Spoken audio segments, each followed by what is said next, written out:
This past Thursday was the 40th anniversary of Earth Day, founded by U.S. Senator Gaylord Nelson as an environmental teach-in based on the teach-ins that surrounded the Vietnam War. Earth Day has grown and is now celebrated in more than 175 countries each year.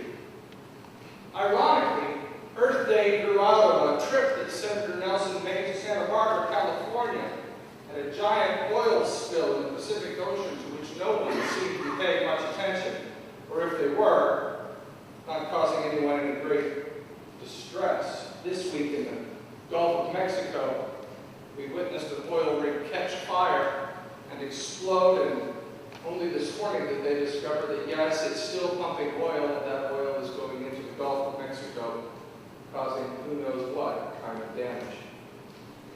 So with Earth Day as a starting point, our sermon takes us to a place we need to visit from time to time. Today we ask ourselves the question, what is the connection between creation, Christ, and Christian responsibility?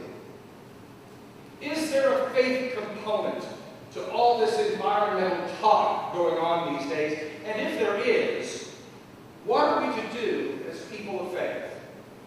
That's the trajectory for the morning, and we need to move along. The place we begin, the place all Christians begin, is with the Bible. What does the Bible tell us about creation, about Christ's role in creation, and about our own place in this creation? If we undertake an honest search, we will be surprised. We might expect a few verses here and there about the creation question, but what we find is far more than that.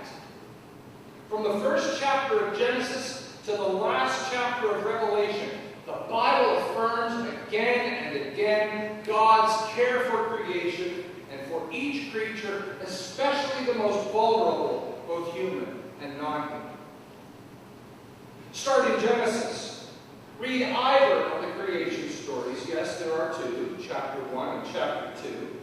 And without getting into the specifics of either story, suffice it to say that both stories stress that all the creatures of the earth, humans, plants, and animals, are meant to live together and flourish together, with human beings having the unique role of being the caretakers of creation. To human beings is given the divine responsibility of caring for the creation and for ensuring that all God's creatures are able to sustain God's gift of life. Jump ahead to the story of Noah's Ark.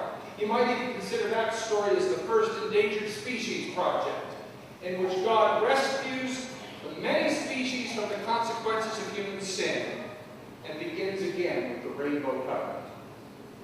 Because of human sinfulness, God goes to work restoring the creation, insisting that life will go on. Consider the Exodus story. God rescues people from a world of slavery in which the environment is just one more thing that's completely out of kilter. God gives the people the law, the new way, a way of living that will enable the people to live rightly in the new land with each other, with strangers, and with other creatures.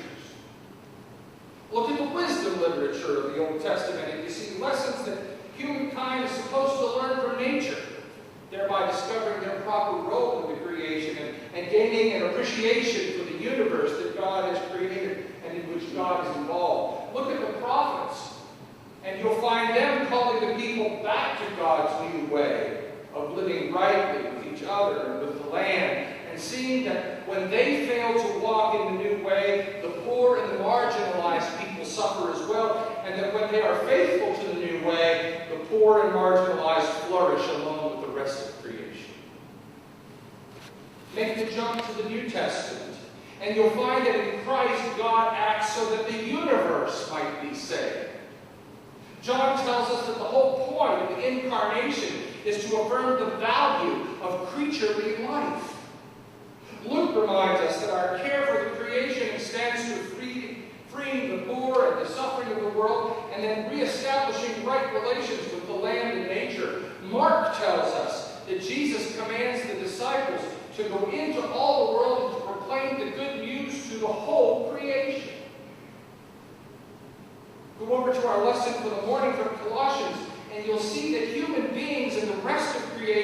either flourish together or suffer together.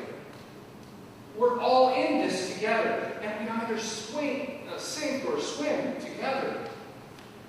But the point is more clearly made. All things hold together in Christ. And in Christ, all things, whether in earth or in heaven, are reconciled to God. And by the time you get to Revelation, and the ultimate image of salvation, the New Jerusalem is established on a restored earth where human beings, God, and nature are reconciled and live in peace at last. So the first bit of good news for the morning is this. God has created the world and everything that calls the world home to live and to thrive together. And God has been at work since laying the foundations of the world to make that dream a reality. God sent Christ into that world, not just to show humankind the way back to what God intended, but in ways that we may not fully comprehend, to redeem the whole creation. That is, to put the creation back into balance, so that every living thing might be what God intended it to be. God has given us creation and the Christ to know the depth and breadth of God's love. That's first. Which takes us to Christian responsibility. Our Christian responsibility. You and I are called to participate in caring for every aspect of the creation, and that reminds us that the world is God's creation and not merely a backdrop against which the human drama is played out.